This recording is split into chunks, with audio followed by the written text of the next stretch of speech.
About to though. All right, Got the man. numbers. You there? Yeah, I'm here. All right, bro. Hey, man. Thanks for being able to sit down tonight and do this though. All right, no doubt about it, man. Hey, man. Did you have a nice first? Say that one more time. Did you enjoy your first, the New Year? I don't. I don't really like get into the whole hype of like the New Year. Yeah, yeah. Yeah, I don't really. Yeah, that's smart, man. I need to work on that because all I did was get drunk and that was silly, you know. I mean, that's what most people do. I mean, but I'm just saying, like for me, it's not. I don't know. I look at it a little differently than most people, I guess. Right on, right on. Man, Yeah. you know what, man? I had no choice but to go back and watch that the Compton City G's video again. And Okay. you know what, man? Growing up and listening to you and watching you, you were like the really only guy who was really from the street. As people, Right. I remember, you know, the Dog Pound. They had that "What Would You Do" video, and Right. it was like you really brought that street presence from Compton to the big screen to the mainstream. And Right. a lot of the other guys, they were on there, but they didn't really have the sort of background that you had came with. You know. Right. That's very true. I mean, I don't know, man. I mean, I was really and during those years for me, I was really out there involved with all the madness that was going on in the streets at the time, you know? Yeah. So, I mean, I guess it kind of exuded from my personality, you know what I mean? Yeah.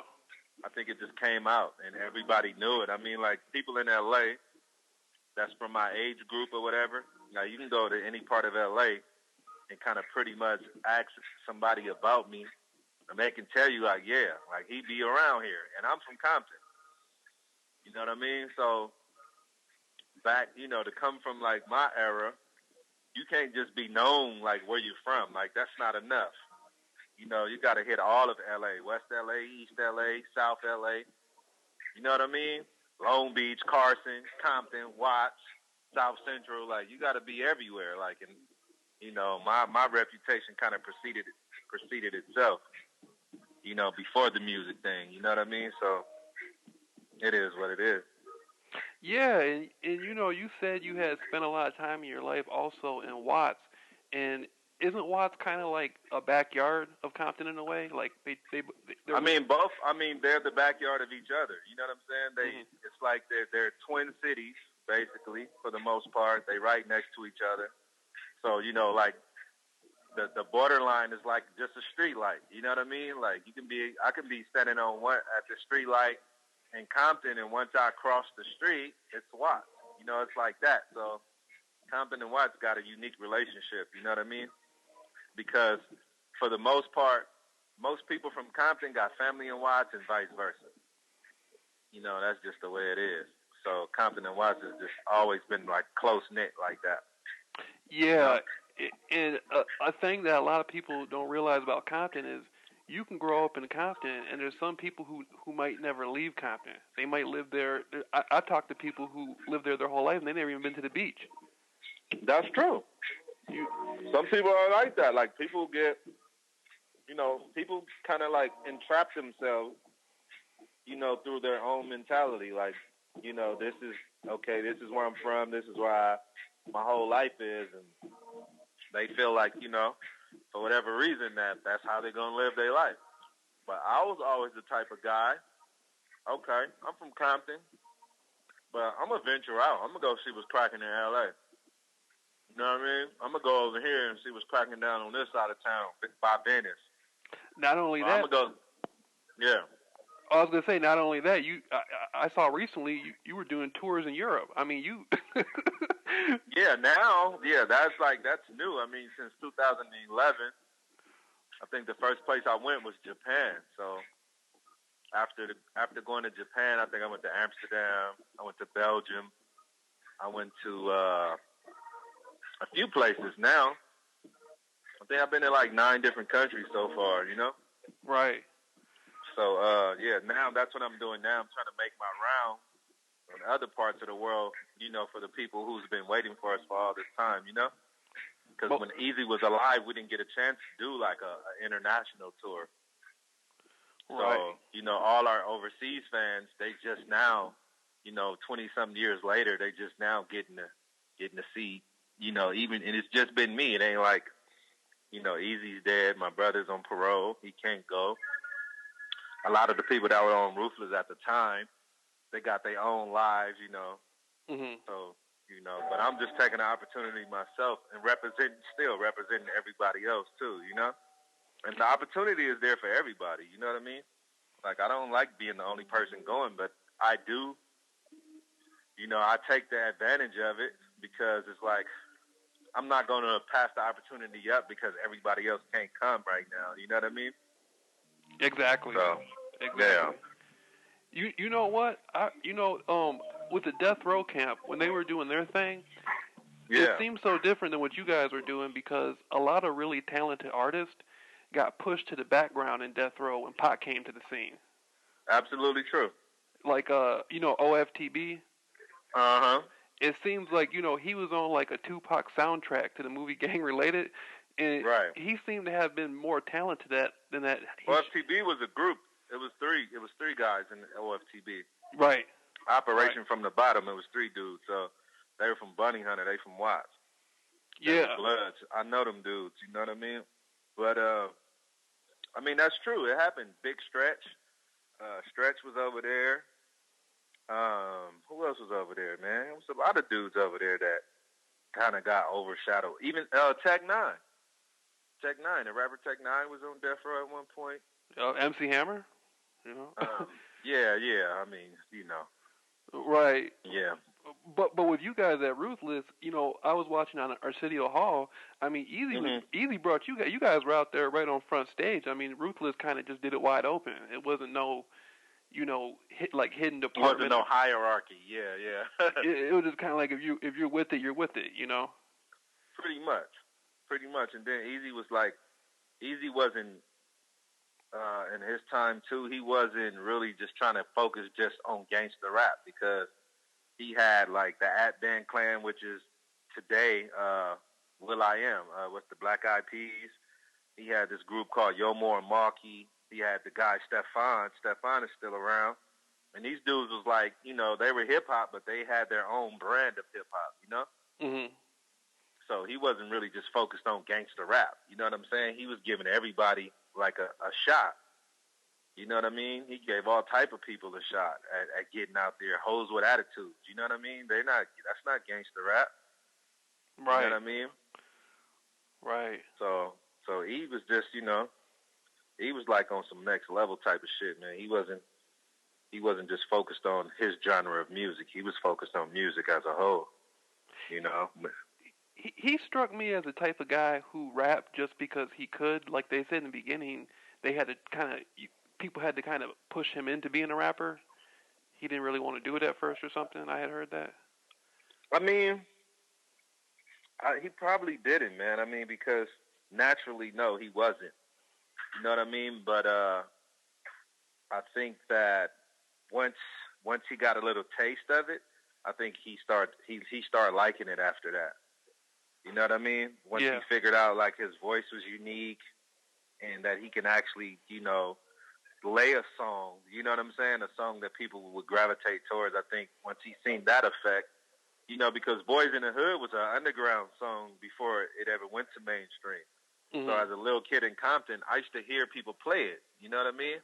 Like you can ride around because back in Compton in those days, a lot of people had these trucks. They was like Blazers, and they would be roofless, like topless. You know what I mean? Like it don't have no top on it, so they can like take the top off manually, put the top in their garage, and they ride around with these big woofers. These big subwoofers in the back, just blasting music. So I used to hear that song like blasting all through Compton as a kid in the '80s, and everybody was like, "That shit hard." You know what I'm saying? Like we all thought it was just the shit. And it was mainly his voice. Like everybody gravitated towards it was his voice. Like he had a unique ass voice.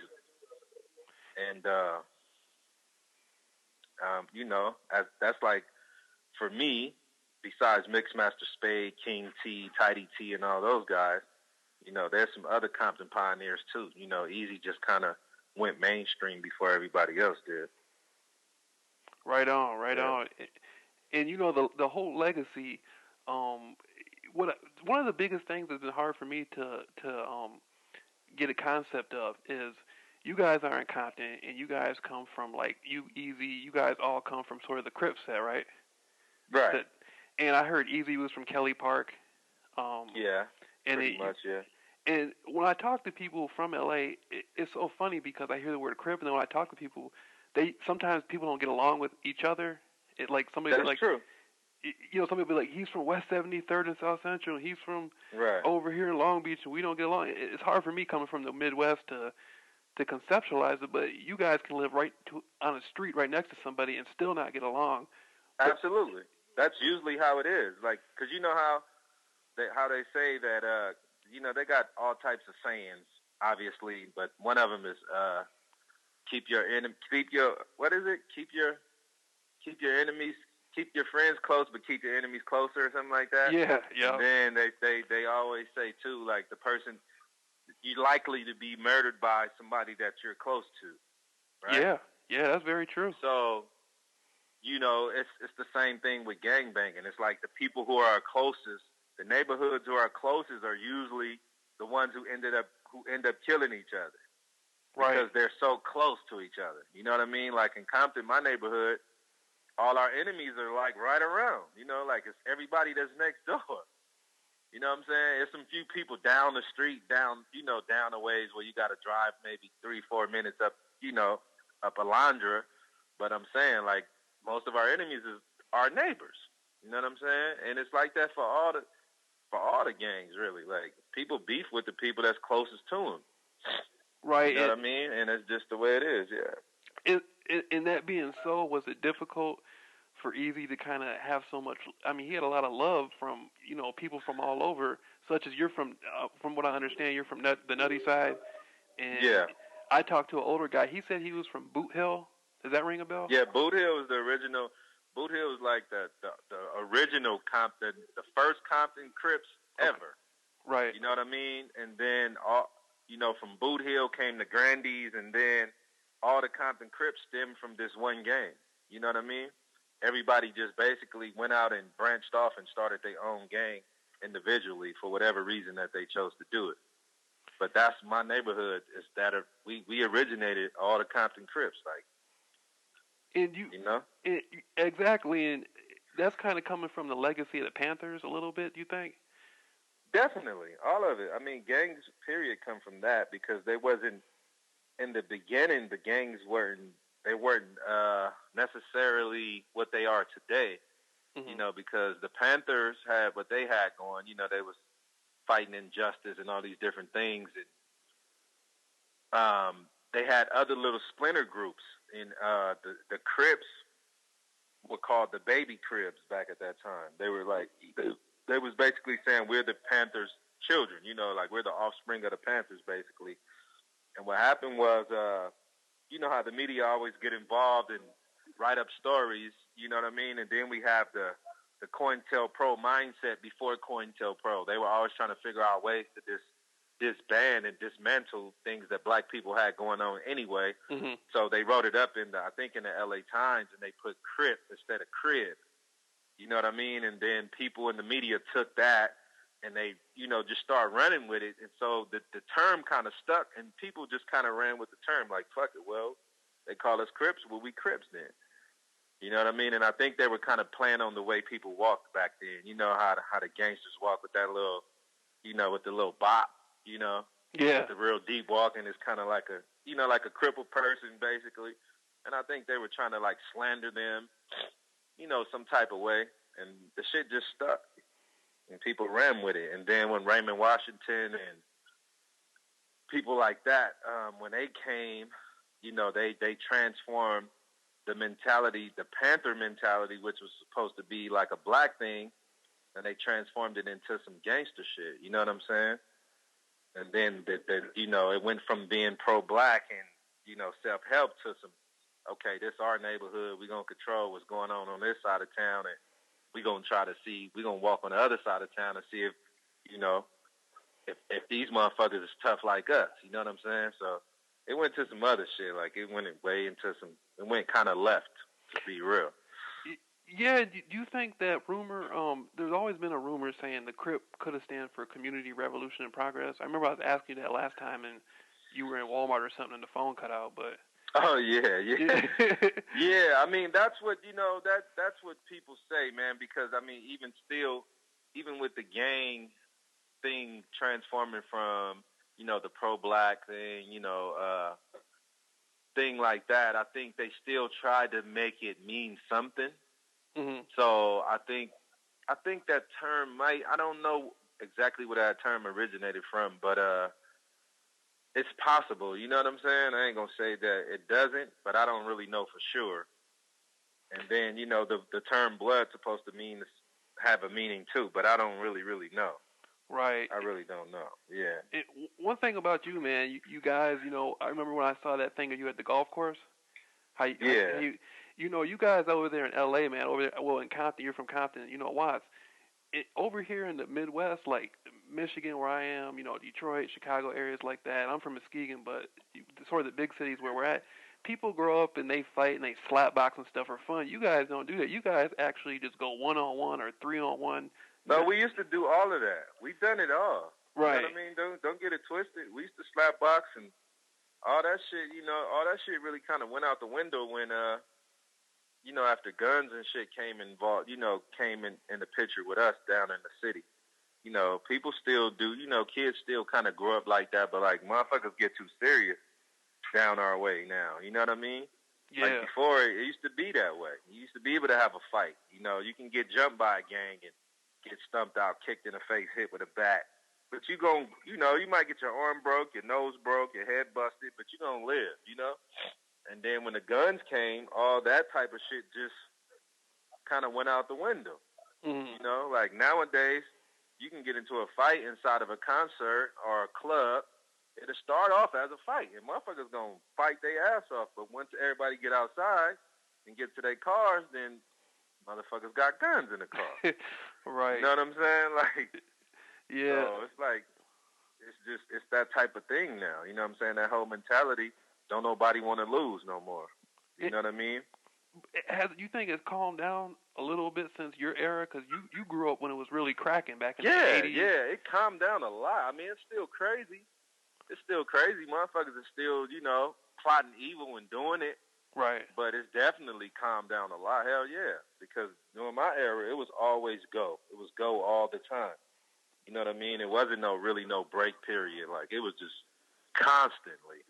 Like, them is our enemies. We gonna try to kill them all. You know what I mean? Right. Like, that, our era was like that. Now it's like, okay, yeah, them the enemies, but we ain't tripping. You know what I'm saying? They don't say nothing to us. We ain't gonna say nothing to them. They don't shoot at us. We ain't gonna shoot at them. During my era, it was like, nah, them the enemies. They gotta die. You know what I mean? So It was like that type of thing. Yeah. You know what really hurt me to see, man, was the rivalry between the Hispanic community and the black community. And yeah, that was some bullshit, man. That was some shit that came down from the dudes in prison, man. Like, that shit stemmed from some prison shit because it was basically the Hispanics in prison recognizing that they had the numbers on everybody and them trying to push their line. It was like, well, now we're going to make our presence known because it's more of us than everybody else. So we're going to put our foot down. You know what I mean? But it was stupid because we all in the same community. You know what I mean? Yep. So it's just, that was the sad part about it. Yeah. Yeah, and anywhere you go and you find a large Hispanic population, there's going to be a black community close by usually. Usually, yeah. Absolutely. Right. And it's so crazy. I mean, because it didn't used to be like that. Like, we used to really kick it. Like, I know of the days when we used to kick it with the essays, like hanging out, drinking from the same bottle, smoking the same joint. You know what I'm saying? Yeah. Like, I know those times existed. And the way shit went left, you would think that we never got along. You know what I'm saying? But we used to really actually get along, like real close.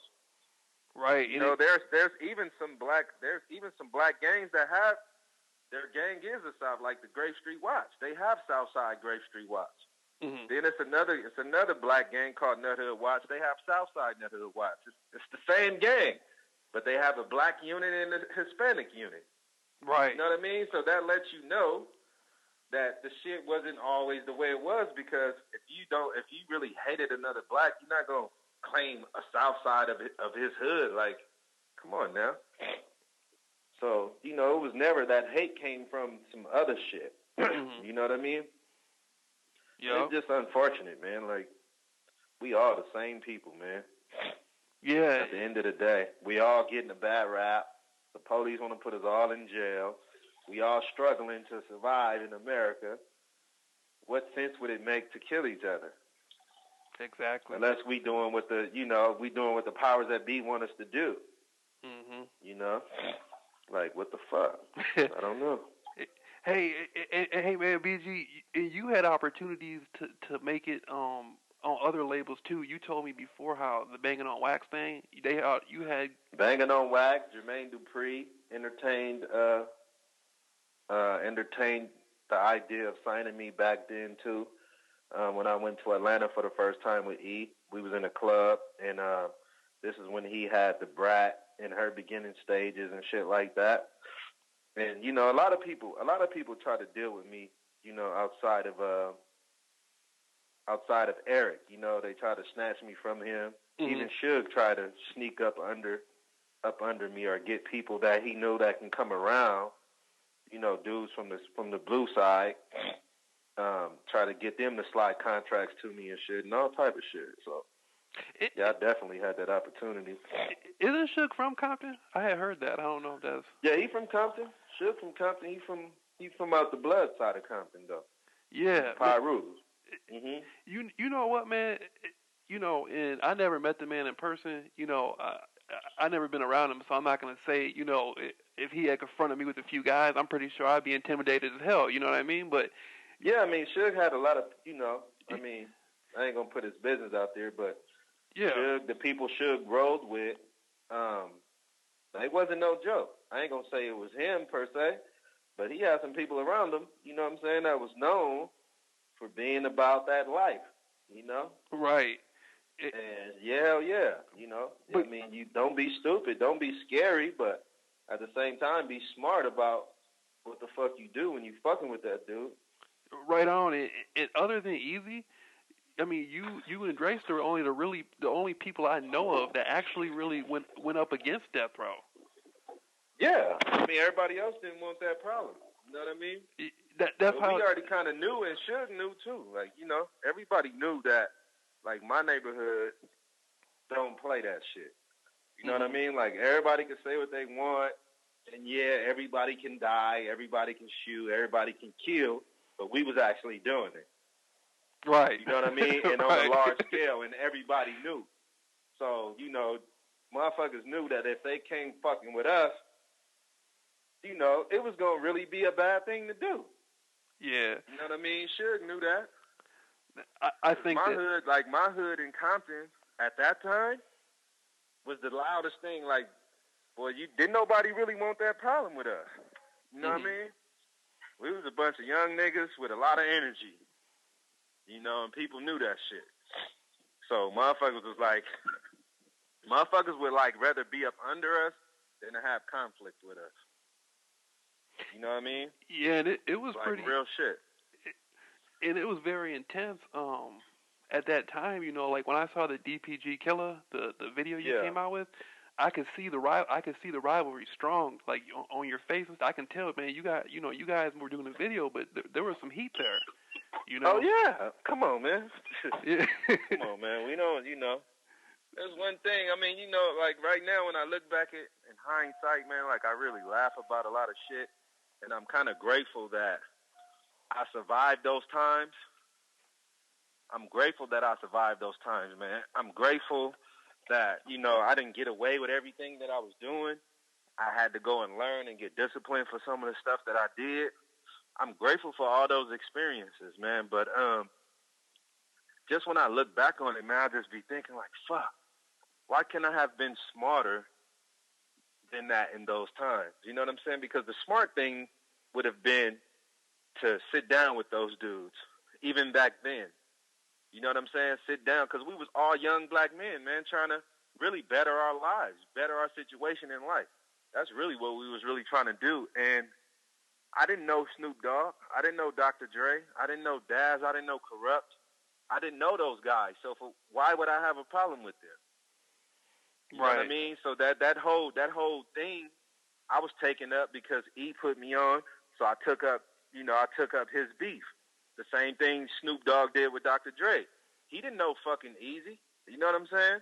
He didn't have no beef with Easy. He was a fucking child. Him and E ain't even the same age. They ain't even in the same age bracket. Yeah. You know, and then Snoop is from Long Beach, and we never got along with Long Beach. Compton and Long Beach haven't been getting along since like 1985. You know what I'm saying? Like some old shit. From when I was a fucking child, I was 10 years old when Compton and Long Beach had that little beef going on. It was all stemmed from a concert that, you know what I'm saying, was called the Fresh Fest or whatever. And they had a big-ass brawl. So that fucked up the whole relationship Compton and Long Beach even had. You know what I mean? But Snoop was a fucking kid like me. Yeah. So he basically took on Dr. Dre's beef with Easy. I took on Easy's beef with Dr. Dre and him. You know what I mean? But the smart thing would have been for us to sit down like men and come together and all get money together. Because the government want to see young black men kill each other. That's what they want. Of course. Yeah. Of course, yeah. You know what I'm saying? And why the fuck should we play into that? Why should anybody knowingly play into a trap? You know what I mean? It's like that one thing they show on TV. When they send the bait cars out, you know, like they'll put a car with a key in it, a brand new car just parking on the street with a key in it in a neighborhood where they know 9 times out of 10 somebody walk by and see it, gonna jump in the motherfucker and drive off. But it's entrapment, because what you gonna do? You're gonna turn the car off once they get a few miles up the street and then send the cops to take them to jail. So basically that's what we were doing, playing into that type of game. You know what I'm saying? And, you know, I'm not really proud of that, man. Like, to keep it 100 with you, like, you know, it is what it is, and I don't regret nothing that I've done, but I'm just saying I'm not really proud of me playing into that whole concept of self-destruction, you know what I'm saying, genocide, you know, because that shit is not cool. Nobody in their right mind is going to kill off their soldiers. You know what I mean? People that I mean, you know. And you know what, man? I think it's difficult for a lot of the new generation that are coming along listening to rap to really feel that, because they didn't, you know, at that era in the early 90s and mid 90s, it seems like that's all it was a lot of controversy. You know? That's what they wanted. Right. It was good for business. Good for business. See, that's what I'm saying. Yeah. Like, and then they're the ones who's sitting back and reaping all the rewards. You know what I'm saying? While Pac and Big is laying in the grave. You know what I'm saying? People like Freaky Ty and them from the Lost Boys and all. You know, a lot of people died over silly shit, man. You know what I'm saying? It was life lost. You know, good people, you know, lost their lives. Why these people who are fueling the controversy, who are making all this shit possible to happen, are sitting back and they're safe in their houses. You know what I'm saying? Right.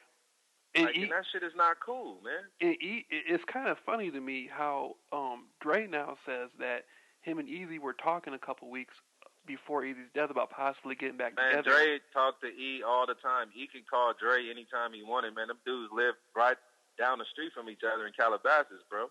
So it's kind of the whole time of the controversy. You know what I'm saying? It seems like it's kind of funny to me, like maybe that has something to do with them coming back together, like, you know, like... No, they was always trying to do that. Okay. You know what I'm saying? But it was their egos in the way. You know what I mean? Because E, like, shit, in WA started on Ruthless, that's where it was going to stay, in his mind. You know, now Dr. Dre, he got backing from Suge and all these other people, so he feel like, well, shit, I'm over here now, so, you know, I can make my own chess move. You know what I mean? And then Cube, I don't know what his position really was. He probably felt like it should have been on Lynch Mob or whatever. You know what I mean? Yeah. Their egos in a way that wouldn't allow that shit to happen. But they all wanted to. I mean, the smartest thing would have been to do it. Fuck where it come out at. You know what I'm saying? Because at the end of the day, if y'all all got to sit down anyway and come back together as a group, all the paperwork would have been right no matter which label it came out on. Right. You know what I mean? Because nobody would have agreed to a deal unless it was going to be fair all the way around the board. You know what I mean? But the smart thing, you know, and that's a lesson for other groups who have probably splintered off and broke up. Like, man, don't wait till somebody die, because then it ain't going to be the same. You know, it's going to be hard to have Bone Thugs and Harmony without a Busy Bone or a Crazy Bone. You know what I mean? Like, yeah, and I think, man, if things had been different, I could totally see you guys had doing some stuff with possibly even Pac. You know, absolutely. Because Easy and Pac were cool. I saw a couple of pictures of them together, so they must have talked a few times. Yeah, man, of course, man. Easy was a likable dude, man. Mm-hmm. Like, and then he's a pioneer. Like, Easy is like Ice-T. You know what I'm saying? These dudes they pioneers of this whole game. Like, so Pac is a youngster. Pac is he's like the offspring of somebody like Eazy-E and NWA. You know what I mean? So everybody who came after that era, you know what I'm saying, who came after the 80s, you had no choice but to look up to somebody like Eazy. You know what I'm saying? So, and then Eazy just a likable person. His personality, he's just a real down-to-earth person. He's very likable. He got charisma. You know what I'm saying? Everybody looked up to this guy, man, whether they like it or not. People looked up to him. I saw the way the people on the East Coast respected this man. KRS-One and all these people who are other pioneers. Like, I saw the way they respected him. Like, and, I mean, it is what it is. Well, that's what I was going to say. It seems like, I've never spoken to the game. I don't know how he is. I don't know the man personally, but I'm wondering, when we, like me, I'm not from, I'm from the Midwest. When I look at you guys on the West Coast in Compton, and, like, I see the game, and he got, I think he got the Easy tattoo, and he had, he had the NWA chain. We kind of look at it like whoever is up there doing that, it's kind of like they have the blessing of Easy, and we don't really know what we're looking at, because guys like you, BG Knockout, like you were kind of in the background, 5 years ago, right? Right. Like, and we see the game, and we're thinking like, okay, that's the new legacy of Easy, that's the new legacy of Compton. How do people know exactly what they're looking at when they look at Compton rappers? Like, I mean, because this is the whole thing. Like, in Compton now, you have these people, man. Like, everybody is trying to ride that bandwagon, because like if you get solidified coming out of Compton, then it's like that's a big deal. Everybody know that. You know what I'm saying? Because Compton is not an easy place to be from. If you survive the streets of Compton, even nowadays, you know what I'm saying? Like, that's a big fucking deal, because Compton is a very small place. You know what I'm saying? Compton is a little bitty ass city, bro. Mm-hmm. And it's very deadly and dangerous. You know what I mean? And everybody in LA know about this little place. You know what I'm saying? Mm-hmm. Like, everybody know about this little place. It's not no joke. Like, this ain't no punk shit. You know what I mean? So it's like, to come from there, survive that shit, and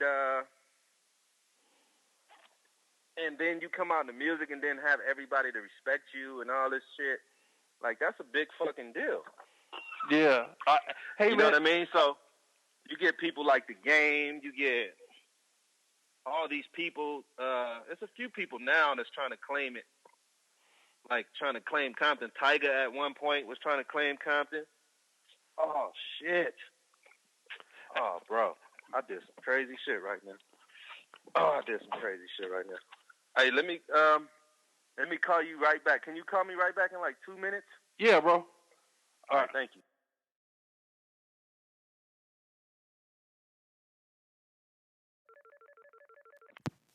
Hey, man. Hello? Yeah. Yeah, I had left my gun in his bathroom, bro. I left my gun in my partner's bathroom, so I had to call him and make sure that he grabbed it before somebody else walked in there, Allegedly. Yeah, well, you know what I'm saying. So, yeah. Yeah. Hey, man, I know it's real over there with you guys, because I was planning on coming out there and trying to catch up with some of you guys, and I was networking with Gangster Bone from Atlantic Drive. Okay, yeah, that's my homie. Yeah, and I was trying to make sure everything was right, because my friend was telling me, let's just go out there, let's go out there. I said, no, you can't do that. You have to make sure the right people can insure you when you get there. You know what I mean? Yeah, absolutely. I mean, that would be the smart thing, because if you don't, then you come here and something happened, and how you gonna know how to solve a situation like that? Oh, it'd been over. You know what I mean? It would have been too Yeah. quick. So if you got somebody, that fuck with you, they can kind of offset a lot of problems for you. You know what I'm saying? Like, if just in case, not saying that a problem will happen. You know what I mean? Because it's not always like that. But just in case, that would be the smart thing to do, to give somebody who knows what's going on. You know what I mean? And that's anywhere you go. So it's weird for me because where I'm at, like, I'm mixed. I grew up in the black community half my life, and I grew up in the white community half my life. yeah. And like I was talking, I used to talk to Nika, and I was networking with him, and we were supposed to hook up, and then he got out. I don't know what happened. He never got back with me. But I think he started doing drugs, actually. Oh man, I'm sorry to hear that, man. I think so, yeah. Because a lot of people were disappointed, man. Like, a lot of people had a lot of faith in him, and was hoping that things were gonna change when because he's a major figure. He's somebody that is well respected on a whole lot of levels when it comes to the streets, and not only that, just being an intelligent black man, and the changes that he made, the different things that he did, the book that he wrote. So people thought they had a lot of hope in him, and then when he came, I think he gravitated towards doing drugs. And I've seen that happen with a lot of people that's from his era too. Mm-hmm. They did all that time in jail, and when they come home and they see how wicked things are now, you know what I'm saying? Because you lose sight of things when you're in jail for that long. You start to a lot of people who do that type of time in jail, they come home and shit changes so drastically. Mm-hmm. And when you leave the streets now for a year, like, shit be so different when you get back home, let alone doing 10, 20 years. You know what I mean? When you get back, it's like, fuck. Everybody that lived on your street probably moved away or dead or in jail with you. You know what I'm saying? Most definitely. The way people hustled, you know what I'm saying? The hustle, the money was coming before you went. Like, the money was good. You get back, that shit is literally, like, gone. You know what I'm saying? Like, the dope game, like, we used to all sell rocks because it was up right outside our door. It was the easiest way to make money. You know what I'm saying? So everybody got them a sack. And that shit kept money in your pocket, clothes on your back, food in your stomach, and then you get out in the 2000s, rocks ain't selling like they sold in the 80s and the 90s. Yeah. You know what I'm saying? The market changed a lot. You be like, damn, so how am I going to get some money now?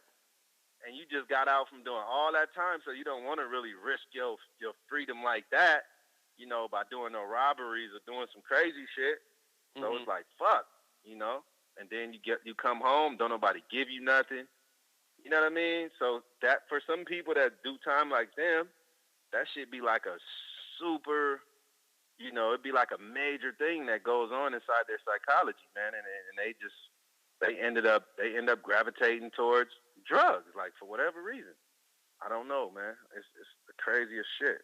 But I've witnessed it a few times with a few people from the same era he's from. Yeah, and that's the only reason why I know. Because everybody be like, damn, what makes you want to smoke crack, bro? Like, everybody know that's not the thing to do. Like, that shit is crazy. Mm-hmm. Yeah. And you being one of them real guys, man.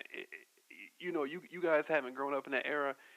A lot of people are pushing the name, like when you hear the word Compton or South Central or Crip or something. There's a lot of people out there pushing it, especially on the East Coast. You hear people now coming out claiming gangs, and people. I'll be back. There's a lot of people connecting themselves to the whole gang thing. They're making a lot of money off it, but they never really were from it. Right. That's the thing too. Like, and I don't respect that. You know what I'm saying? And I think the people, that are in the gangs should make them pay for it. Mm-hmm. You know what I mean? I don't think, because that's like being in Compton. Like, you can't claim you from somewhere and get away with that. Like, ain't nobody gonna let you just, you ain't really from Compton, but you claiming a Compton gang and nobody from the gang know you, they gonna see you about something. You know what I'm saying? Yeah. Like if they catch you, you gonna have to answer about it. Hey, bro, that's what shocked me because I know how you guys are out there, man. So when I saw like Lil Wayne come to, I don't know if that was real Lil Wayne in a limo, but he came to see like I guess 40 Glock or something. Was Oh like yeah, knocking on but 40 Glock ain't even from that area, so you know, right. I don't know. I don't even know how that even happened because 40 Glock is from San Bernardino. Okay. You know what I mean? Not to say that they're not nobody or nothing like that. That's not what I'm saying. But for him to be in L.A., checking somebody in L.A., that's a no-go. So he was kind of in violation on that tip. You know what I mean? Like he was in violation because you ain't from L.A. So you can't tell nobody who can be in L.A. and who can't. That ain't your job. You know right. what I'm saying? You're not a L.A. Crip. You a IE from the Inland Empire. You know, okay, if you catch Lil Wayne or whoever out there, yeah, that's your territory. Yeah, you can check whoever you want. But don't be in L.A. checking nobody. Like, you out of bounds your motherfucking self. You ain't even from over here. You know what I mean? So, yeah. I don't know, man. So, I didn't really understand that.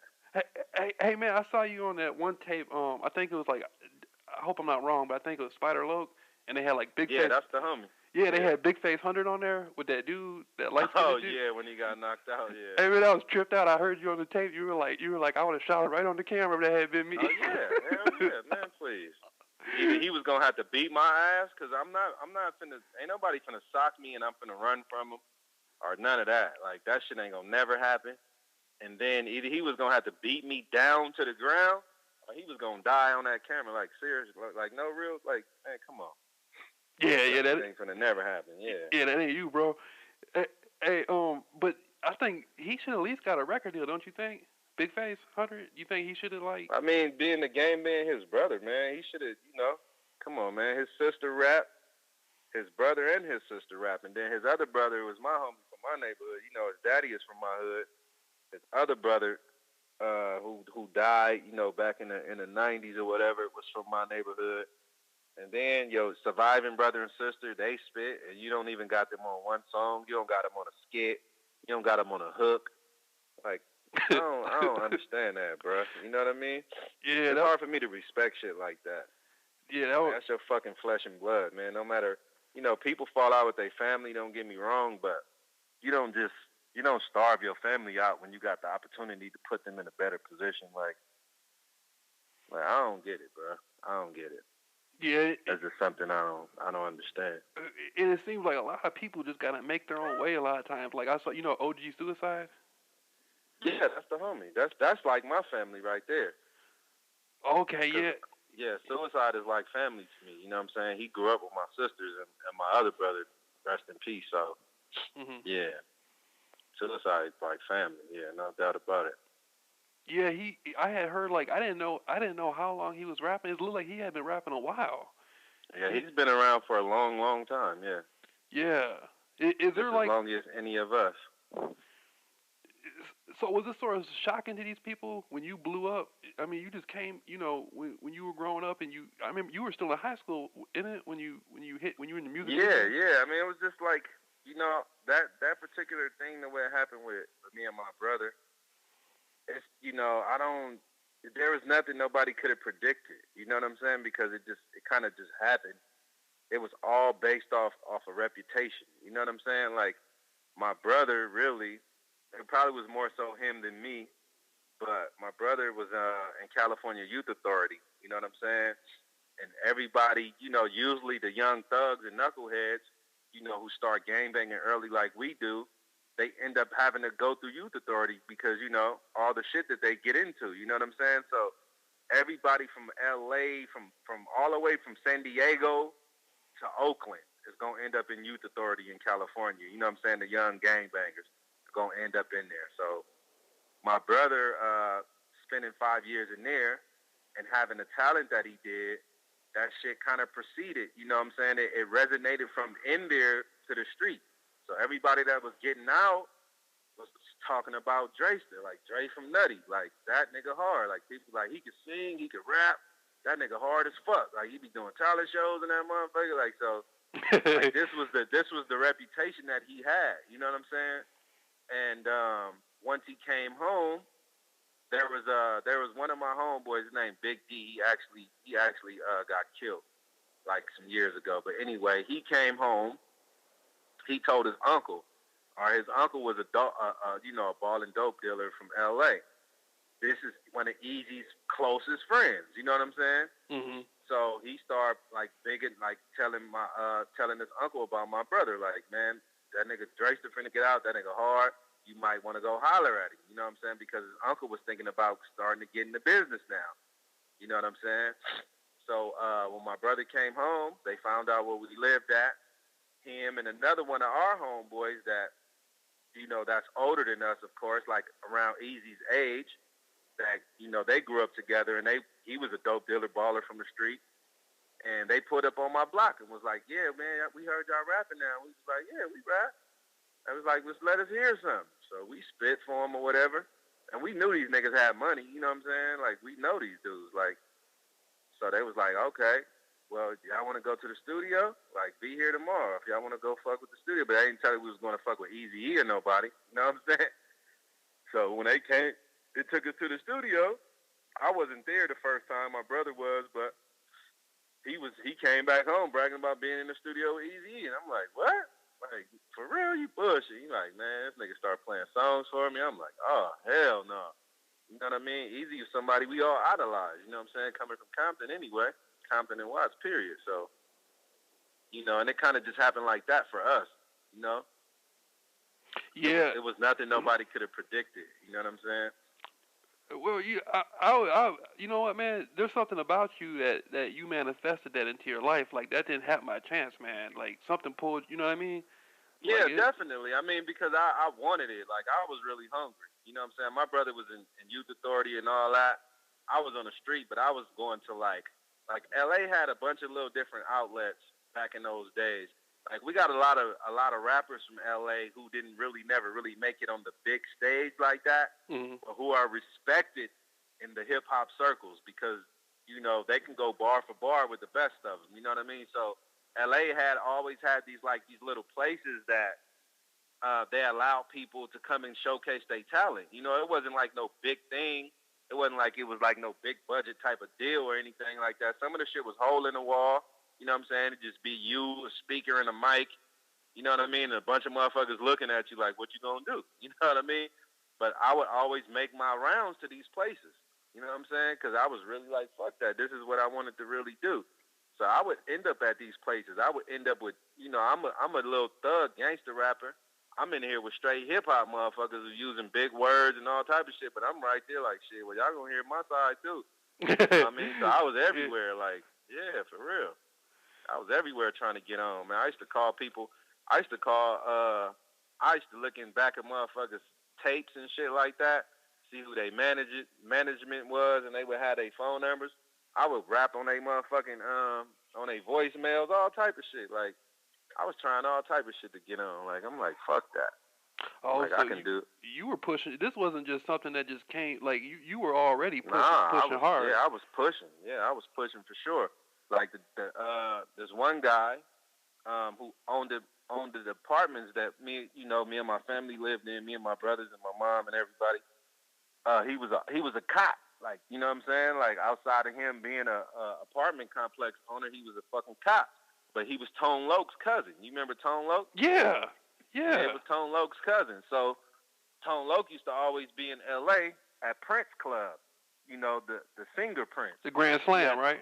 The Glam Slam, you know what I mean? It used to be called Vertigo back in that time. But he used to have that fucking club, you know what I mean? And I was too young to even be in the fucking club. But guess what? He took me there one time. He introduced me to all these people. And them motherfuckers started allowing me to come before the club opened. As long as I show up before the club opened, they would allow me to sit in the club until the motherfucker opened. And I would already be there, you know what I'm saying? Up there, they used to have, open mics on certain days. I used to be up there getting my, trying to get my little name out there. Like, fuck that. Yeah.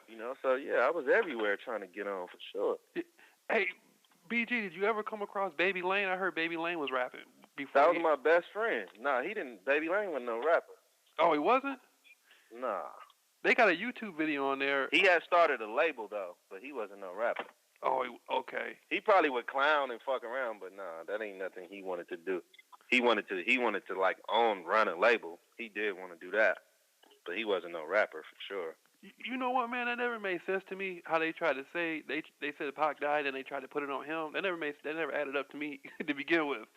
That they. Oh yeah, I mean, that there's a whole nother story behind that. Like I don't even really like to talk about. Yeah, it I feel you.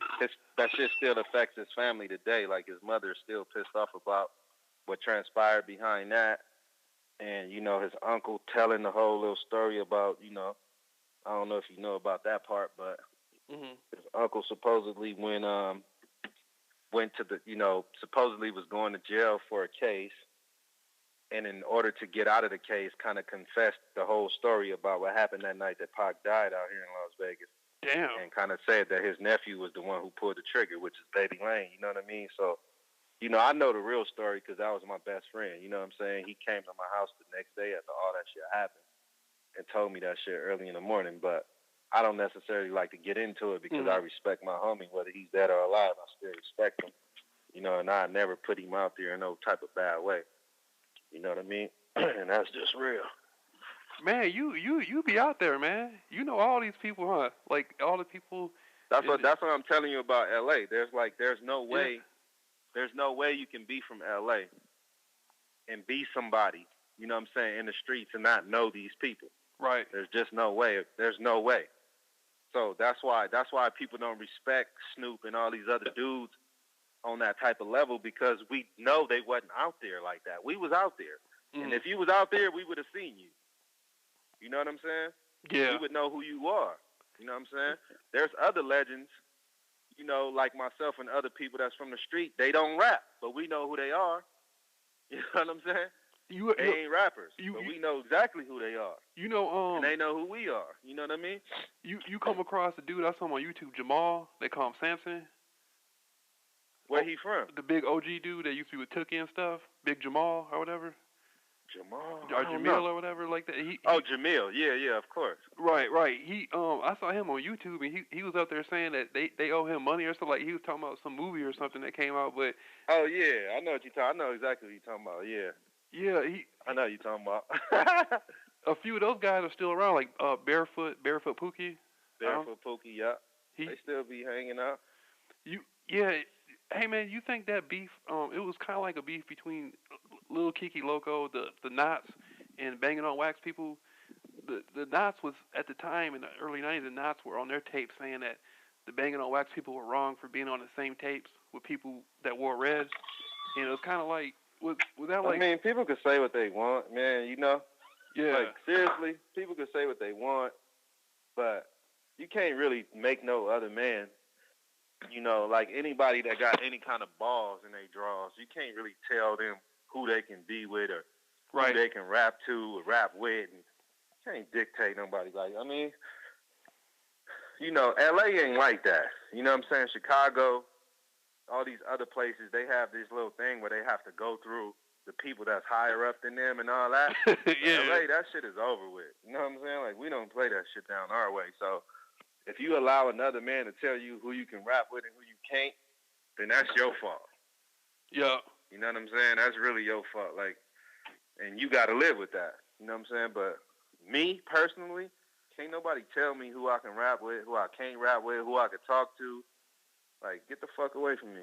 You can't do me like that. And that's the thing. I wasn't raised that way. Yeah, you guys are real, man. When you talk about LA, like Compton, Watts, all these places, it's real turf oriented. Like I know some neighborhoods they got more people that are Tongan or Samoan. Right. I thought they were Puerto Ricans at first. Then somebody told me they were like from some islands or something somewhere. But, yeah, they Polynesian. Right. And but it seems like where you guys are at, it's the turf oriented thing is so strong, man. Like. Yeah, man, because like people raised you to be men, you know what I'm saying? Like one thing about the gangs, like where we come from, like it was like how I have my own name. My brother has his own name.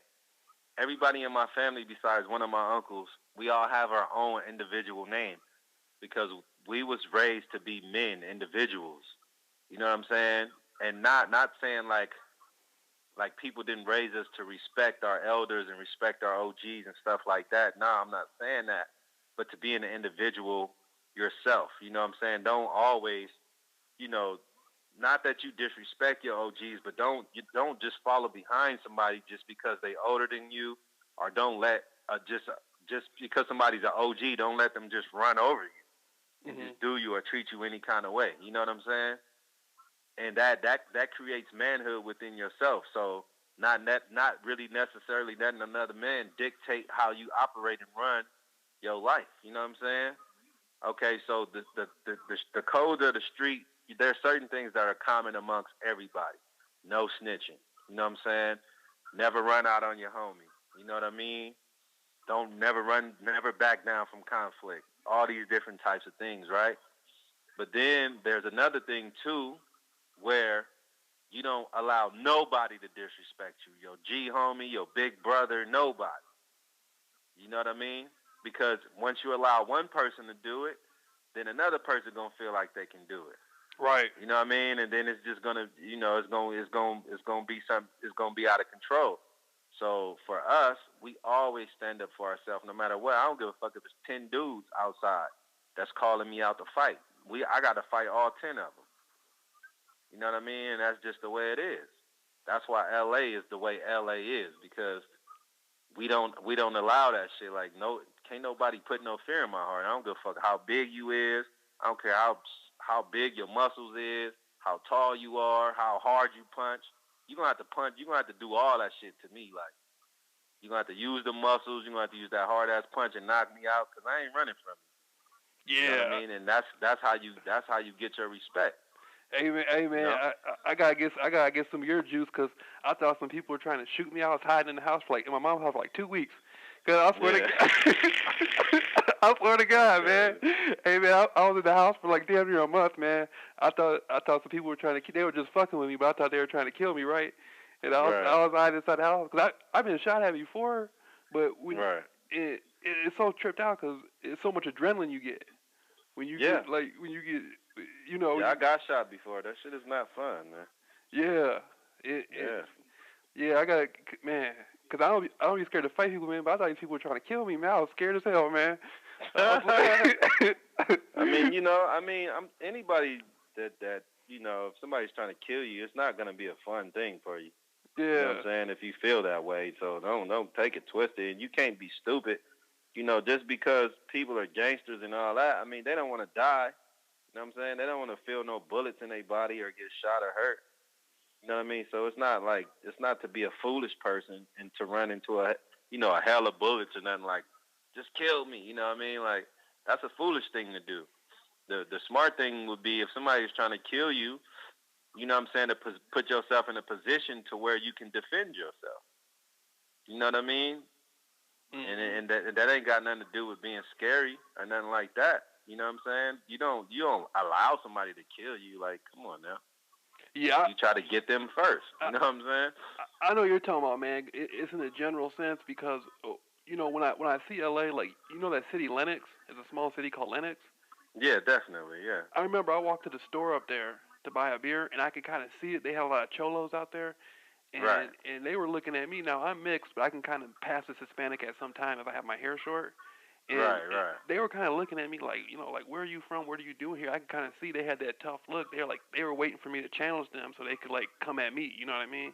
Right, of course. And that sort of showed me what LA was about. Like, you go to East LA, places like City Terrace, Lincoln Heights. I mean, people, you guys out there be ready for conflict, Yeah, I mean, it's a stupid thing if you ask me, man, because, like I said, I'm older now. I see things from a different perspective. And I think it's dumb for men to always be hostile with each other, no matter where the fuck you at. You know what I mean? Like, where does it get you at the end of the day? Yeah. To challenge another man, like, that has done nothing to you. Like, you somebody walking to the store, you're not from nowhere. Challenge you for what?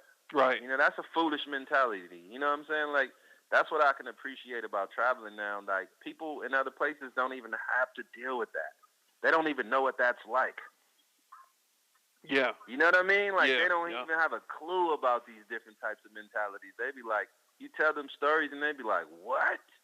Like they try to make sense of it because it doesn't make sense. And like that's the thing about now that I'm older. It's like, man, being tough ain't about all of those little things.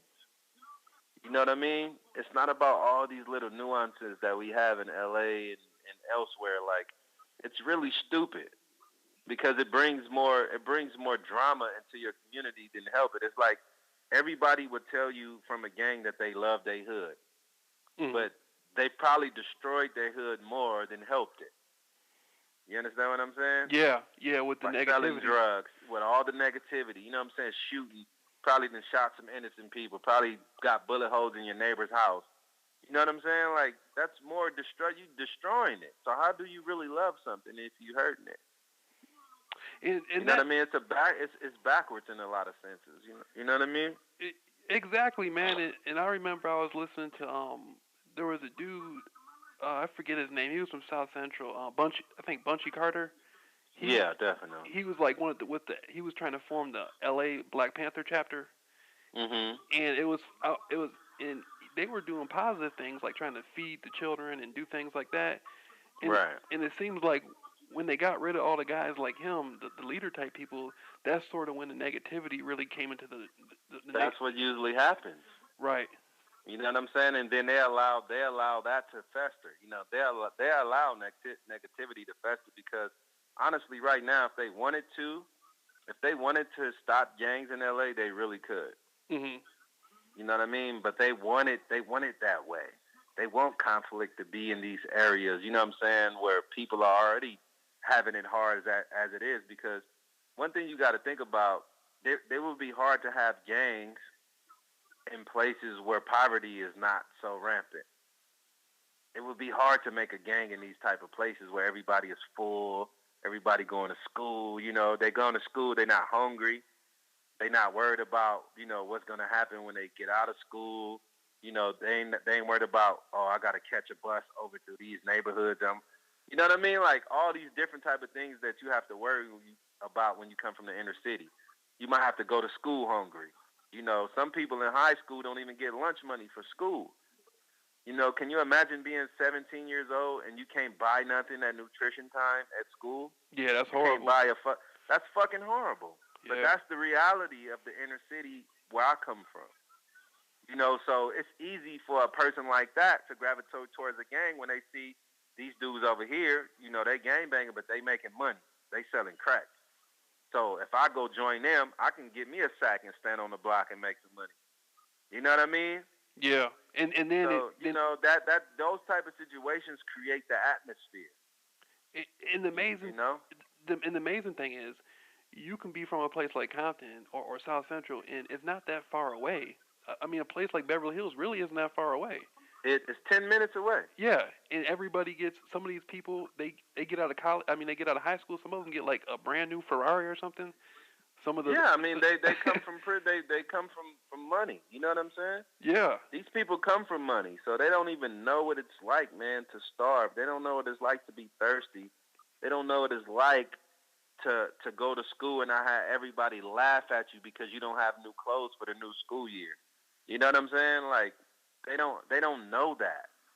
So when they look towards the inner city, they be like, those people are stupid. They gang banging and but you don't know the atmosphere. You don't know the reason why people would make a gang as a choice. You know what I'm saying? You don't have the same type of problems that they have. It's like my son. My son started trying to be, my youngest son. Mm-hmm. He started trying to gravitate towards that, but he ain't go through none of the type of life that I've been through. Mm-hmm. He never went, he always had his own room for one. I shared my room with 3 other brothers. You know what I'm saying? Right. So, his mom ain't been on welfare. You know what I'm saying? My mom been on welfare most of me and my brother's lives. We didn't have our father around. You know what I'm saying? I'm his father. I've always been in his life.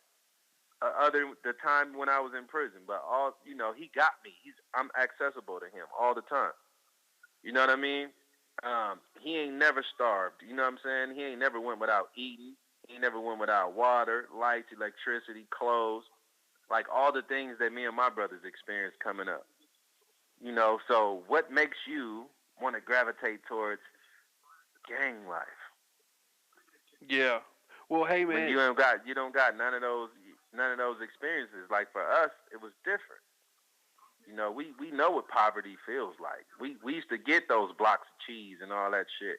We had to go to get free lunch at the, you know what I'm saying, in the summertime at the park. You know what I mean? Like, come on, man. Yeah, you and Drayster growing up. Yeah, me, Drayster, I got another brother 2 years younger than me, and my baby brother at the time. You know what I'm saying? He rest in peace, but yeah, we Yeah. all experienced that shit. You know what, man? I got to hand it to you because fortunately, I never had to go through nothing like that. But I always, when I was growing up, I always had friends like that, and I could see like my parents. They would always buy me clothes and stuff like that. So, I mean, I wasn't spoiled, but I always had exactly what I needed. You know. Exactly. But the other kids around me, I had friends who had to sell dope just to buy shoes to go back to school. Absolutely right. They, I was one of them. yeah, they had to, and they wouldn't have 100 sacks. They'd have to take $20, go get 3 for 20, then sell those three, then go get, Right. then go get 8 for 40 or something, and sell those eight. Right. And, Right.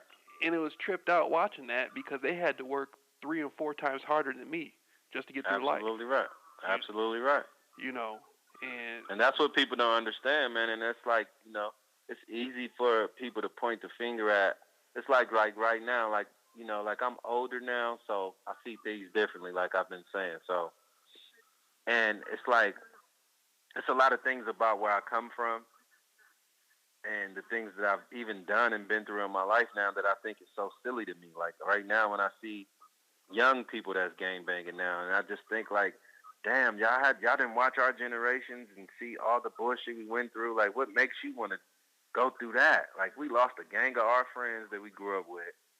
A lot of them is in jail. A lot of them is dead. And now everybody is snitching. You know what I'm saying? So what makes you want to go put your life in that type of environment? Like, why would you want to just go, like, you basically saying, that go to loser crowd. Let me go join it. Because gangs are not attractive no more. It's not an attractive thing. mm-hmm. When I was coming up, it was kind of attractive because it was a lot of money around. Mm-hmm. You know what I'm saying? I come up in the '80s, so it was a lot of fucking money. You know what I'm saying? Now it's not like that. So what makes you want to do it now when it's just so all the ethics are gone out of it? You know what I mean? So what would make you want to go join that now? Like, it's not even attractive no more. Plus the penalties, they've got more. The penalties is ridiculous. Yeah, they're passing out. Penalties are. Oh, that's the worst part about it. Yeah. You know what I'm saying? Like, so it's like I don't even know why people are still gravitating towards that, even in today. Like, it's 2016. Like, get the fuck out of here. Like, so like now I see all that shit is so fucking horrible, man. Like, I see it as like it's such a disgusting thing to me now. You know what I mean? Like, I can understand how I got caught up because it was a lot of glitz and glamour. You know what I'm saying? And then my family was already doing it before I was born. So when I came into the world, I kind of was like bred into it. There was nothing I could do about that. But now for people to run to that now is just, for me, it's just like fuck. Do you even have a brain in your head?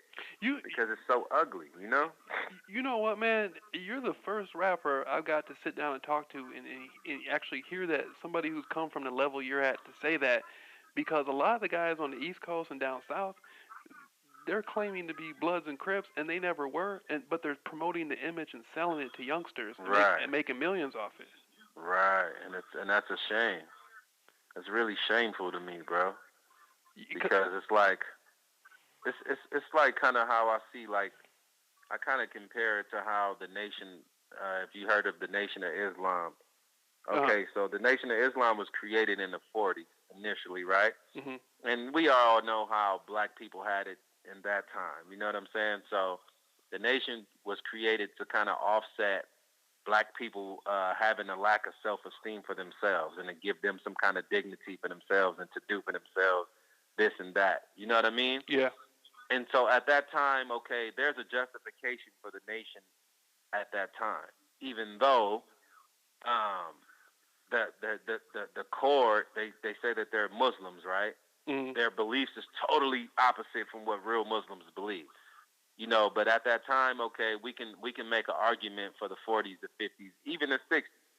But to come from the 70s, the 80s, the 90s to the 2000s and still saying that the nation is relevant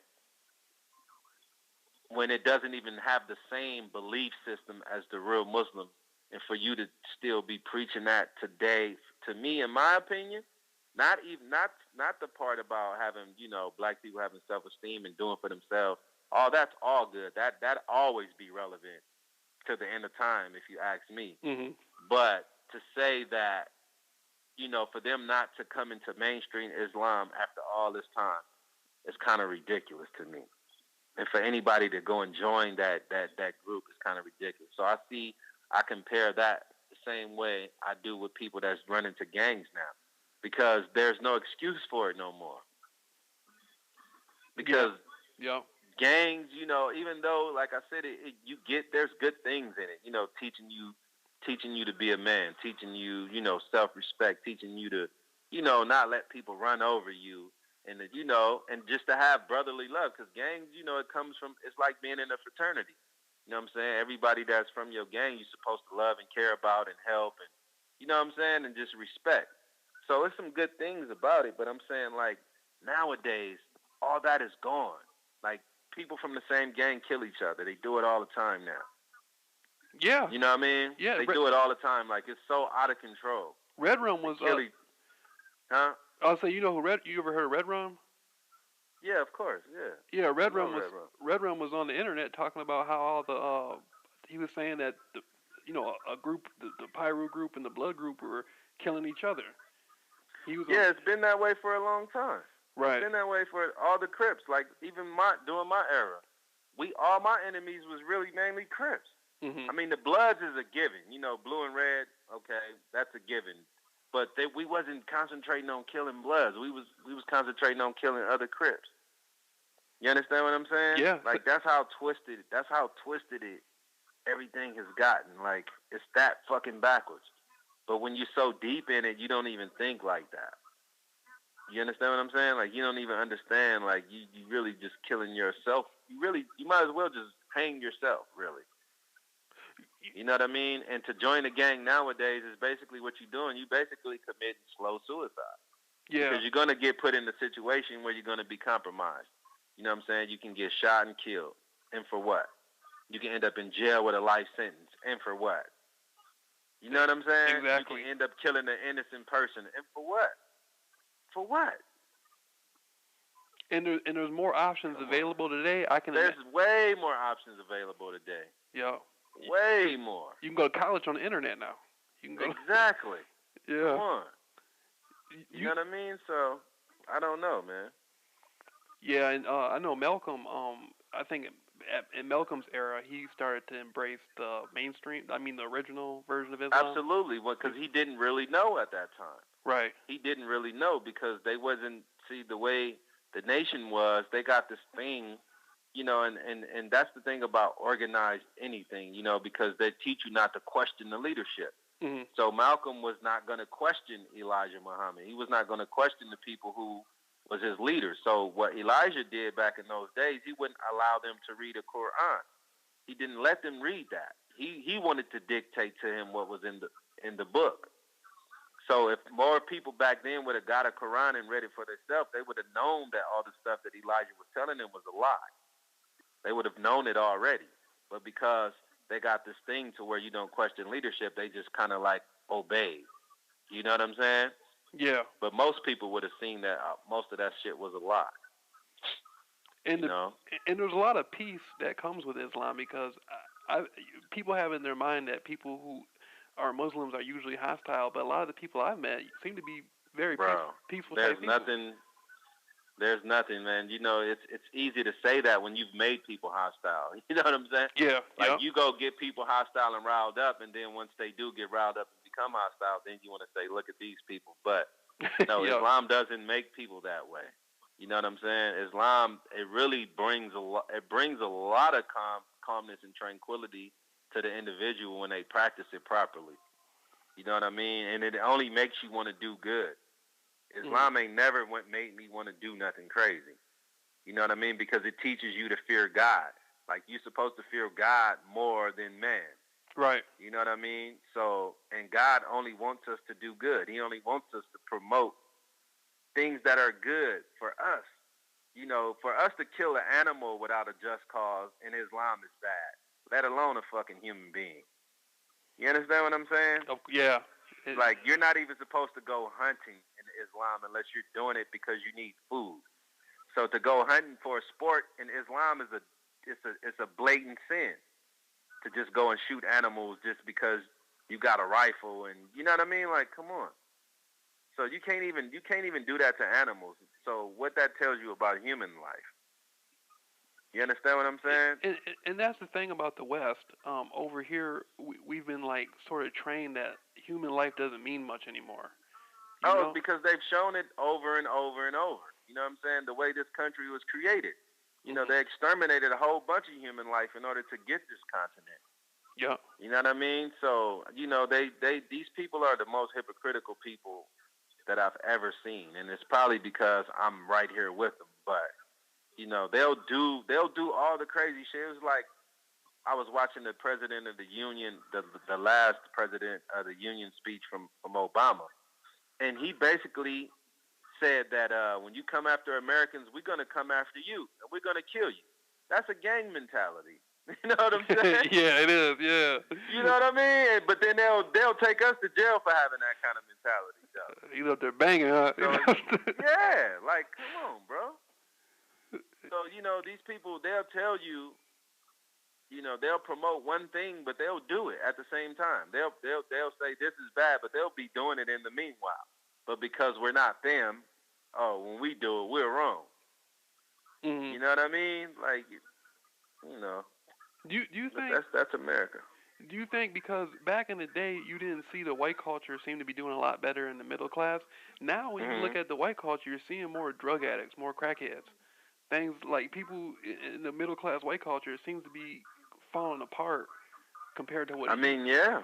I mean, and that's the reason why I think that they try to come down harder on drugs and things like that, and was prosecuting it so hard for so long, is because once it started reaching their communities and stuff like that, then that's when it was an issue. But when it was only in the black community, they didn't really give a fuck.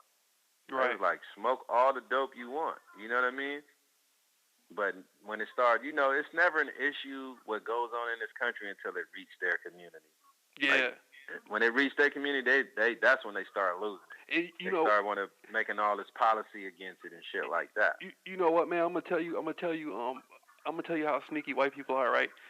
I got into it with some white people on the internet, and I had made a video kind of dissing them on the internet, and some woman that lives by me, she took the video and went back and showed all my neighbors, and all my neighbors are mainly white people, and they were kind of like sneakily talking about behind my back and all that stuff, and the whole time they're waving at me and shit like nothing happened. But the whole time, you know, that's how sneaky. But in the black community, somebody would have came up to me and said, "Man, you know," they would have confronted you about it. They would have said, "Man, you're crazy. You take that bullshit down." You know what I mean? Right. But absolutely. But in the white community, people, and one dude might be a police officer, one dude might work at wherever he works at, and they're playing it off like there's nothing wrong, but they're really the real criminals. You know what I mean? You motherfucking right. Yeah. Because see, the best criminal is the one who the one nobody suspects. So that's how white privilege, they have it like that. So it's easy for them. They're not under suspicion. You know, every time the police see 4 white guys in a car driving up the street, they're not going to get pulled over. Nope. So they can get further with crime. You know, if I was white, I'd probably be the biggest criminal. I ain't going to even lie to you. Yeah. I'd probably be the biggest criminal, like, on my side of town, because the police ain't looking at me. You know what I mean? You know what, man? I thought, you know, because I'm mixed, it tripped me out. They look at me the same way. They'll be like, they'll smile at me in my face, but if I'm doing business deals and stuff like that, in back of their mind, they'll always look at me as just being like a stupid Negro that they could take advantage of. You see what I'm saying? I mean, that's just the way, you know. Like in their It's unfortunate, man, the way they think. Yeah. It's unfortunate the way they think about other people, man, but all white people ain't bad, but you know what I mean? That's true. It's the mentality that they've given off to the rest of the world, man, about people of color. It's a horrible thing. It's like so ugly. You know what I mean? Because they even have Asians looking at us the same way. You know, black people are bad. They have Hindu people from India and all this Pakistani people looking at us like everybody black is criminal. You know what I mean? And it's just not the case. But you know what, man? You know, it's kind of funny because if you go down to Koreatown or an Asian neighborhood, they try to put on suits and they try to act like they're like mainstream white people. But the government had put Japanese people in concentration camps during World War II. They absolutely did. They absolutely did. Right. But you know, but they also got compensated for it. Yeah, that's true. That's true. Everybody who's ever been, you know, had injustice against them like that has all gotten something back, but black folks. Yeah. We're the only ones who they ain't even apologized to us. They ain't even made an apology to us for slavery. So that lets you know. Yeah, that goes back what Spike Lee was talking about that 40 acres and a mule. That was that. Yeah, you know, that was a promise that never went through. You know, 200-300 years ago. You know. That's how they feel, man. That's how the motherfuckers really feel, and I'm not surprised about it. You know what I mean? But that ought to lit a fire under people of color. You know what I'm saying? Black people in particularly. Like that should have all lit a fire up under us and made us go even harder to respect ourselves and come together and do for our own self. Mhm. You know, in my opinion, because we know that they're not gonna give us anything, even after wronging us. They're not gonna compensate us for that. Nothing. And they you know what I mean? They want you to always have their permission for something. Anytime you try to do something yourself, they think you have to have their blessing for it. You know. Yeah, but I'm saying that should make us even go harder to unify. You know what I'm saying? That's what a smart person would do. You know, me thinking now, like I said, as an older person, as a more mature person, that makes me want to stick together even more because we really need each other. Like, they're not going to do it for us. They're not even going to help us a little bit. So we need to do it for ourselves. You know what I'm saying? Yeah. Because if we did stick together and come together and do for ourselves, we can make these motherfuckers pay us. And you know what I'm saying? Yeah. We can make them apologize. You know what I'm saying? Yeah, because you see somebody from India, they'll come over here and they won't have nothing, man, and they'll get a loan and get a liquor store and have like a new car. See, they give foreigners that more so than their own kind. Yeah. They do that. I don't even understand that shit. For the life of me, I don't get it. I really don't get that. I don't either. That shit is crazy. I don't either, because a lot of the stores, you'll notice, like I'm sure where you're at, you'll notice a lot of people be like, you know, Korean people or Hindu people or something That's all it is. Yeah. It's Arabs, Korean or Hindu people. Right. It's rarely somebody of color over here. I don't even see white people with stores. Like, not with liquor stores. They probably got the malls and all this shit, like the big high-end stores. But I don't even see them owning liquor stores, really. Yeah. What do you think about, like, the dude, he's a new dude that came along, and it really surprised me, Nipsey Hussle. I didn't see that coming. Was that surprising for like, did you feel surprised by that, too? About Nipsey? Yeah. Surprised in what way? Well, I'm really proud of him. He's done very well for himself. But I had never heard of him before that. I had never heard of him like on the underground or a mixtape or nothing. And then he came along and came out with that song. I forget what it was about. It was about Crenshaw or something. But he done very well for himself, and he had blew up. And I was wondering, was he real known like in L.A. before that? Like, was he already? Nipsey young. I mean, he might be known amongst his generation. Right. Nipsey younger than me. Yeah. So I can't really speak about, like, far as his street cred and stuff like that. But I've known him. I did see him putting in work before people knew who he was. So he did pay his dues. He didn't just pop up all of a sudden. I mean, to somebody like you probably would have thought that because you way out there. Yeah, yeah. But I seen Nipsey grind from the bottom, you know, before everybody knew who he was. So he did pay his dues. Yeah. Hey, man, you know what? I can see you having an actual movie about your story, man. Man, my story is deeper than anybody really know. Right. Like, people don't really know it. It's way deeper than what people know from the music. Mhm. So yeah, for sure. It's I too. would love that. It might be too raw for a little bit. You have to water it down. It might be too raw for TV, huh? No, I would never water my story down because I think that takes away from the value of it. Mhm. You know what I mean? Like, I would tell my shit just the way it needs to be told, with every detail. Yeah. You And know, you. if it was up to me. And I saw you on there, man. I love that, man. I saw you rapping with Lil Easy. You guys were up on stage on YouTube. I saw that. Yeah, that's like my family, man. Like, Yeah. these kids, it's like them dudes like my nephews, bro. Like, I got real genuine love for them because I know they all really got a bad deal. Right. Like, Right. there's no way that these kids should be in the position that they're in right now, man. After all their father had accomplished, like, that shit hurts my heart, bro. Yeah. For them, you know what I'm saying? For them, like, it really hurts me. Like, that shit is horrible to me, bro. I was hoping he could get to play Easy on the NWA film. I was too. Yeah. Hmm. But they got, Dr. Dre has a son looks just like him, man, from Compton. He didn't find out Dr. Dre was his dad till a little bit later. He's not from Compton, but I know who you're talking about. Okay. It's Curtis. Yeah. I fuck with Curtis too. Yeah, that tripped me out, man. He was on TMZ. He was on TMZ at the airport, and they were like, "Where's your private jet? Where's all this stuff?" And he was like, Right. It just, That's cold for them to do that, man, because everybody knows that Dre don't really fuck with him. Mm-hmm. They don't fuck with his son like that, which he should. But I don't know, man. I don't understand. I don't understand the way people operate these days, bro. Like, I don't know. Yeah, you know how the media is. They always try to spark something up. Mhm. What, But man, hey, bro, I gotta, I really appreciate you taking the time out to do this with me tonight. I look forward to trying to, connect with you in the future. Maybe we can do something later on in the future. Yeah, for sure. But I heard that. I just want to say I heard that Nutty by Nature. And Okay. that was dope, man.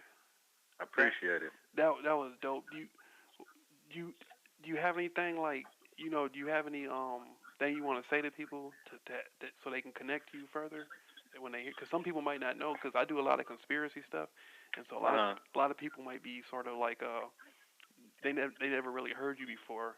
What would you want them to know? I mean, like to connect with you. You got a website.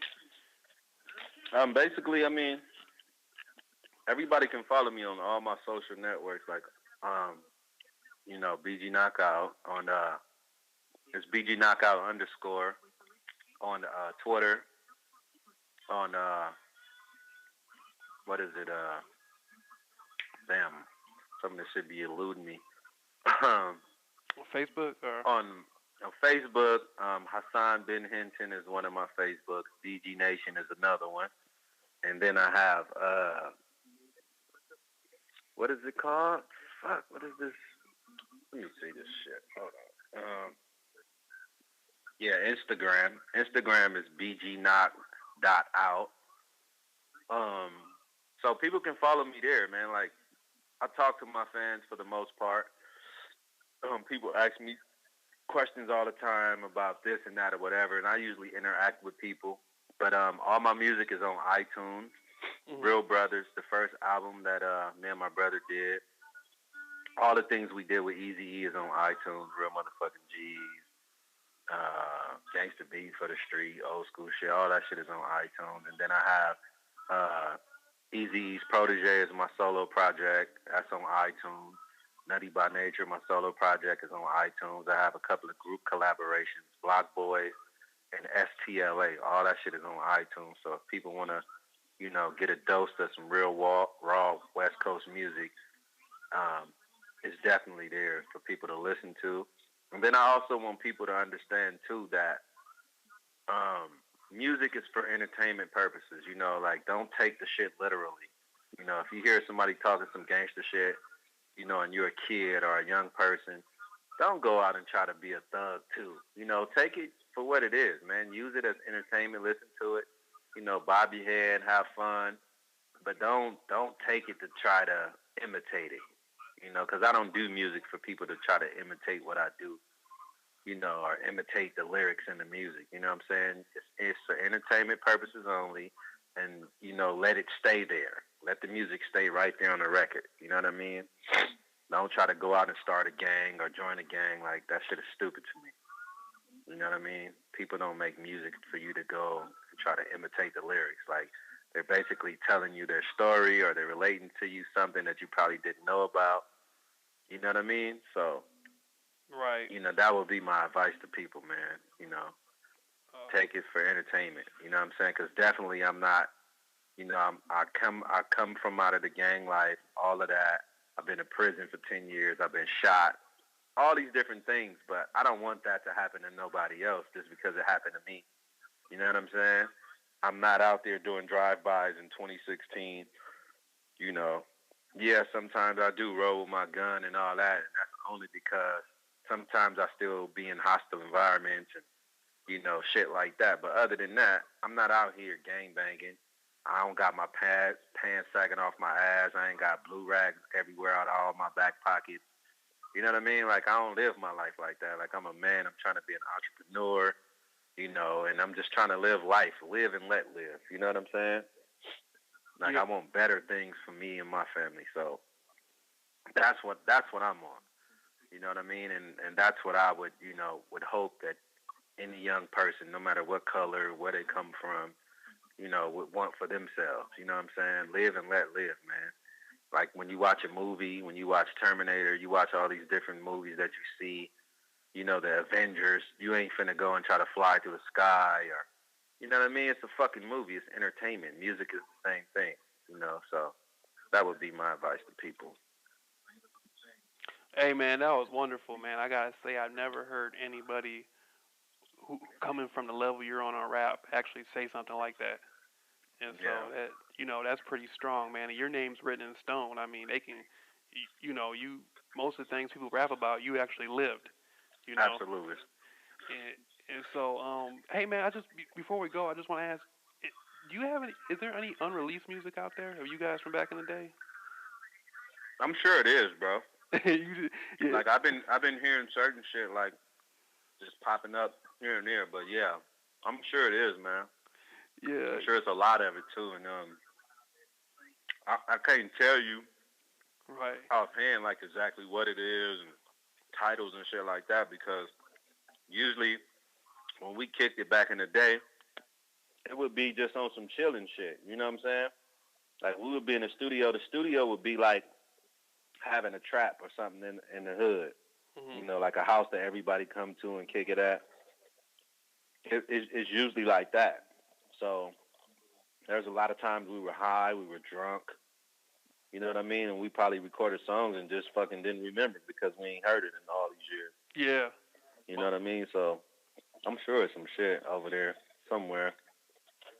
Most definitely, bro. Hey, man. Hopefully, you know what, man. I'm gonna stay in contact and hope we can do something again. Maybe we can even do something in person someday.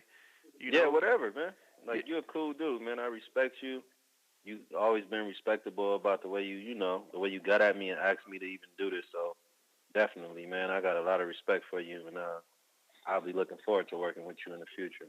Oh, hey, man. Thanks, bro. Nothing but love and respect here. For sure. All right, man. Well, I hope you have a good night, and I'll look forward to talking to you again. All right, brother. You have a good one. You too, man. Stay up. All right. Peace.